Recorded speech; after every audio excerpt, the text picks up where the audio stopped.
தூர் வந்து கொஞ்சம் ஒரு சில கண்டுகள் தூர் கனம் இல்லாம அது எதனால என்ன பிரச்சனை? தூர் மட்டையை வெட்டலாமா?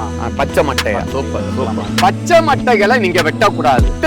நீங்க சொன்னீங்கல்ல ஏன் தூர் பெருக்கலன்னு. சில மரத்துல தூர் பெருத்திருக்கு, அந்த மரமும் தூர் பெருக்கல, காய்ச்சிருக்கிற மரம். பச்சை மட்டையை வெட்டினாலே தூர் பெருக்காது. அப்ப பச்சை மட்டைகளை வெட்டக்கூடாது. ஒரு தென்னை மரத்தினுடைய சிரஞ்சீவி ஒன்னுடைய அடிப்பகுதி 3 அடி to 4 அடி வரும். இப்ப இது 3 அடி தான் இருக்கு. ஆனா சராசரியாக 4 அடி குறையாம வரணும். அடி பெருத்து இடை சிறுத்து துணியில தேங்காயா இருக்கணும். அதான் பெண்ணும் தென்னையும் ஒண்ணுன்னு சொல்லுவாங்க. பெண்கள் வந்து அடிப்பகுதி பெருத்து இடை சிறுத்து நுனியில வந்து பெண்கள் வந்து மான்களை போன்ற கண்களா இருப்பாங்க.